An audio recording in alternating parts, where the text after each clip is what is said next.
Welcome to the Michigan Golfer Show. Join us each week as we explore the people, the places, and the events that shape our great game.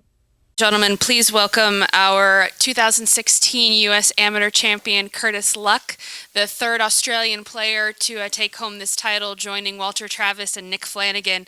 It looks pretty nice sitting here, Curtis. Where are you going to put it when you get home? In my bedroom, for sure. Just somewhere I can lay back and look at it. Yeah, I might have some sleepless nights when it comes back, so yeah, it's amazing. It'll give you some good dreams there. Yeah. Well, it's been a whirlwind last hour for you. Has it started to sink in at all? Yeah, it's definitely sinking in now. It's obviously an amazing feeling to be named the U.S. Amateur Championship for U.S. Amateur Champion for 2016. It's something I've dreamt of since I was about 16. So you were all square going to the second nine, but only after you had a great comeback to square the match on 18. Get down, but then you reel off 8 straight wins. I think you told Shane Bacon it was, salad and turkey that got into you? Yeah, that's what I had for lunch. You know, I had a bad first hole, the 19th out there. It was pretty rough. I would have been lucky to make that putt for bogey, but my dad, who usually likes being very obvious with his statements out on the golf course, said, "Okay, now we need to play some good golf." And I turned to him and went, "Thanks, Dad. You're spot on." And you know what? I started to play some good golf, so I'll give him the credit for that. So yeah, thanks, Dad.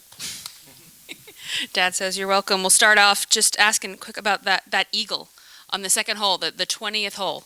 Tell us about what happened on that hole for you. Yeah, I hit a good drive up there. Perfect position, perfect number into the flag.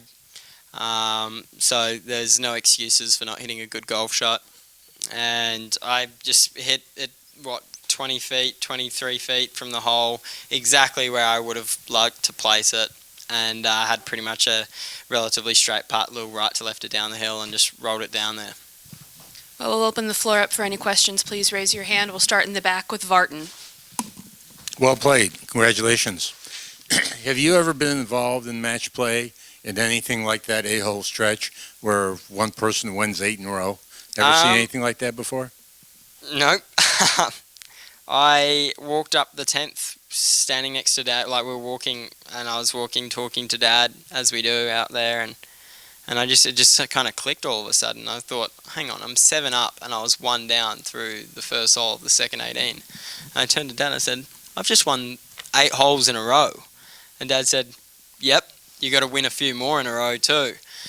And I actually I think I started laughing walking down the fairway because, as you said, I haven't heard of that and I haven't seen it before. So, yeah, what an amazing thing to do whilst you're out in the final of the U.S. Amateur Championship. Yep. Next question. We're going to go back to Jeff Babineau. How much does experience play a role in that? And when you have a guy struggling, you really want to jump into the opening and keep him down? Yeah, you know, whilst I was out there, he's made a few errors, and you know, of course, the main thing is not to lose holes. But if he's not in good position, that's when you start thinking, okay, let's win some holes. And I won a few through the early part of that second 18, and I think on 7, Brad hit this unbelievable shot. Like, it was ridiculous out of the rough how good a shot it was in the circumstance. And it rolled up to about 6 feet behind the hole. And I was in the middle of the fairway now thinking, okay, I can't let this great run that I've just had come to an end because it could be a big momentum swing and there's still plenty of golf to be played. So I got up and hit the shot I was planning on hitting. Didn't go for any more than I was originally going to go for. And yeah, I hold this 20-footer up the hill, and you know, unfortunately for Brad, he missed it. But yeah, that kept, I guess, the roll going, and yeah, I was able to take advantage of a few of his small mistakes. Ryan? Given how close everything was in the morning, were you surprised that suddenly you were able to build up that kind of momentum and kind of push through and obviously pull away this much? Oh, of course. Brad's a great player. I've played with him before 2 years ago, and he's, yeah, as I said, a great player. So it's so rare to be able to do that. especially in match play, which is, as you know, one hole at a time. You win one, and things can change so quickly. So, yeah, I didn't expect it at all. Right behind you, sir. You've got the microphone. Curtis, can you kind of put into words what it means? Oakland Hills has produced such great and legendary champions over the years, Palmer, Nicholas, Player, and to be on kind of that list of champions now at Oakland Hills, can you explain what that means to you? So much. I mean, let alone just the US Amateur and the events that the USGA run obviously has so many amazing champions. Oakland Hills is known as being one of the toughest major venues there is, and it's one that stood up to time. To be a champion at such a tremendous golf course, and a golf course that I had so much fun playing, just, yeah, it means the world, you know. I'd love to come back and play at some point in the near future, because I really do enjoy playing this golf course a lot, and I think it's just amazing. Brendan? Kind of a two-parter. Do you know Nick Flanagan at all? And I guess the second parter is there's a lot of great Aussie players right now and in the past. Which ones do you look up to, and which ones have had a kind of a direct impact on your career? No, I don't know Nick Flanagan. To the second question, you know, people I look up to, it's hard not to go past Jason Day at the moment with the run he's having. I think he's obviously a tremendous golfer. He's ridiculous. He's won 6 events and 13 starts towards the end of last year. That's pretty good. That's almost Tiger-esque. So, yeah, definitely looking up to him. But you've also got guys like Adam Scott, who won twice earlier this year. A good friend of mine, Brett Rumford, someone I always enjoy chatting to and having a game with. And for the future, you know, we've got some really good golfers coming out. I mean, Minwoo Lee's won the US Junior this year. I'm expecting great things from him. He's yet again another ridiculously good golfer with a lot of talent. His sister Minji, I'm waiting for her name to go on a major championship because, yep, she's obviously done her fair bit of, she's had her fair bit of success as well. But, you know, there's plenty of golfers. Fred, I mean, I'm just naming people from WA. Fred Lee, Oliver Goss, there's a number of them. But then you've got guys like Ryan Ruffles, who's from the East Coast, Brett Coletta, Anthony Quayle, Harrison Endicott, Cam Davis, the list goes on. I think Australia is producing a lot of high-quality amateurs at the moment, and I'm sure, I guess in the near future, there's going to be some more Aussies on a trophy like the US Amateur Championship. Right behind. Curtis, I think you were 4 under in that 8-hole stretch on the front 9. What was so different about your game the second time you played that stretch of holes as opposed to the morning or any other part during the week? You know what? Not a whole lot, to be honest. I actually hit it quite good all day. I think I hit it a little bit closer, and I was able to take advantage of when I did. So that's obviously always going to make a pretty big difference. But yeah, I actually hit it best today than as I had all week. So I guess good timing. But yeah, I just was able to take advantage of being in good position and yeah, hit the putts and shots when I needed to. That corner over here. Curtis, can you tell us what you hit on 7 and what the yardage was? Yeah, so I had 140 meters, 154 yards into a gale force wind. It's got pretty strong there, so I just kind of clubbed right up and just chipped a 7 through the wind and skipped one up the green. So, and can you put in perspective just from the 17th green yesterday with Nick having a 4-footer to you now being the U.S. Amateur Champion? Can you put in perspective just the huge shift from just that moment? Yeah, I definitely, for sure. That's the best thing about match play, especially when there are these close games. Anything can happen. If someone had come up to me walking from the 17th tee to the green and said, "We think you're going to win," I would have laughed at them and said, "Nice one, mate." So that's, I think, a pretty good answer. In the fact that to be sitting here now with the trophy, it's kind of a surprise to me, really. But I played some good golf, so that's, I guess, what you get. And the fairway bunker shot on 11 yesterday, would you consider that your shot of the week? Yep. That and another. There was actually one in the second round of the stroke play that kind of turned things around. I got off to a really rough start in the bad weather on Tuesday, and I think I was 4 over through 8, and I chipped in on 9, that was up there this week.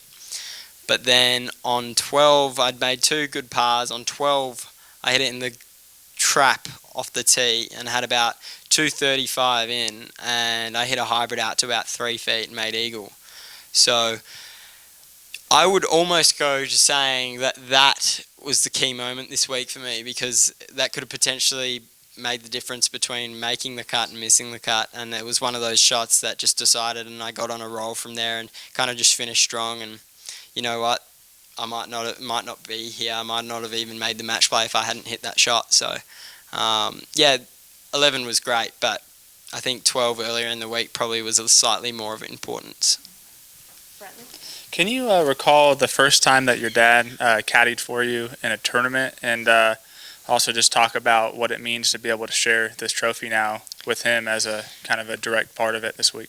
Yep, I can definitely remember that. So we were playing a junior event in my home state when I was about 11, 12, and I was actually playing with Minjee Lee, and she was already pretty established and pretty good, and I was starting to be playing, and I just remember Minjee holing out on the 4th hole, and I was jumping around more than she was.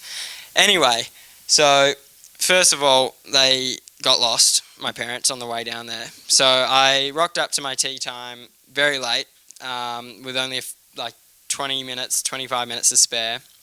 Dad felt so bad that he went and bought me some balls to use for the day. And we went out, and the day got called off 2 or 3 separate times because of bad weather. And I had the highest score I think I've ever had to this day. So it was a great day. It was sensational. I enjoyed it a lot, and I walked off the golf course in tears. So, but you know what? To share this experience with him here this week, I'm thankful that I wasn't crying on the last hole today. But I know he was close, and he held it in pretty good. So yeah, it's just unbelievable sharing it with my family. Curtis, just what about your impressions of the course itself, maybe the most challenging aspects of it? It's very long for how narrow it is. You don't get away with hitting average tee shots here. That's probably the biggest thing that stuck in my mind this week. Was every time I got to the range, the most important thing I think I was thinking of whilst being out there was, okay, let's start hitting some drivers and let's hit them good, because yeah, as I said, you don't get away with hitting it poor off the tee here. It's penal when you're actually calling it for it to go in bunkers rather than the rough. The bunkers here are really good, and the ball sits up quite nicely. There's some deep ones, but the rough's I think more penal. So yeah, the green complexes are very tough as well. Very slopey, very undulating. If you get on the wrong side of holes, sometimes you can't even two-putt regardless of how good a shot you hit. So yeah, it's a tremendously designed golf course. It's an absolute pleasure to play, and yeah, it requires good golf, that's for sure. Second row. Just kind of on that note, Curtis, what was it about the course that suited your game so well this week?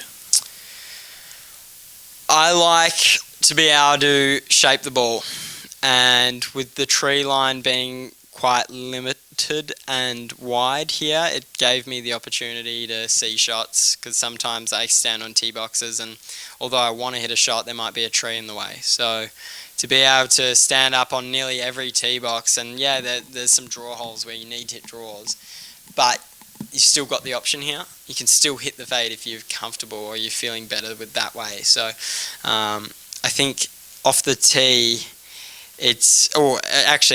off the tee into the greens, it requires creativity, and that suits me because I like to use my imagination when playing golf. So. Good, Jeff. You seem very placid out there, don't get rattled too easily. I'm curious if you feel nerves, and if so, did you feel them more today or at the WA Open when you're playing in the pro event? You know what? I think I handled myself really well today and at the WA Open, in fact, and I think that's why I closed them out quite well. I didn't feel a whole lot of nerves. Yeah, when Brad made a couple of pars and I made a couple of mistakes there in that 10th and 11th, yeah, I got a little bit anxious and probably a little bit angry, but you know what, at the end of the day, I took a deep breath, took my time getting to the 12th tee and was fine by the time I got to the tee box. So I'd say I was about pretty much on a level par. Probably was a little bit more nervous on the tee at the WA Open in the final round, holding a 3-shot lead, having a bad past with the same event the year before. I kind of didn't finish it off when I was in the lead. So, and also being only 18 holes. 36 holes is a lot of golf. There's a lot of time to make up mistakes, especially in match play. So, yeah, I would say I handled myself really well out there. Any further questions? Back right here. I think you said on TV that going to hold off plans on potentially turning pro now. What are your intentions as an amateur to further your career now? Yeah, so we've still got some big events coming up for the rest of the year, like Asian Amateur and, you know, the Eisenhower Cup, which is the World Amateur. So I'm really excited to be able to say I'm going to play that this year, and it's definitely put a halt to what I was thinking. Most likely what I was going to do was turn pro after Asian Amateur in October. That's kind of where I was at, and I'd entered tour schools kind of just thinking, yep, that's what's going to happen, knowing that there was a slim chance of something like this happening. I still don't believe it, but it did. So I'm super happy to say that I'm going to be an amateur for another, you know, however long, 8 or 9 months, get to play some unbelievable golf tournaments within those months, and I guess get even more experience for when I do turn pro. Just being the third Australian to win this tournament, what sort of pride do you take in that? It's insane, obviously. Being the 116th year this year, there's 3 Aussies, that's not a whole lot, so I think that's pretty amazing to be one of those 3. And I only hope that some more Aussies can get their name on the trophy, because it's a great event with great players, and yeah, I just think that the Australian culture within golf at the moment is sensational, and I think that there's no way that there won't be more down the line. Any further questions? Well, what a week you've had. Enjoy it. And I hope you enjoy the next year, too. We'll see you next year at Erin Hills. Thank you very much. Safe travels home.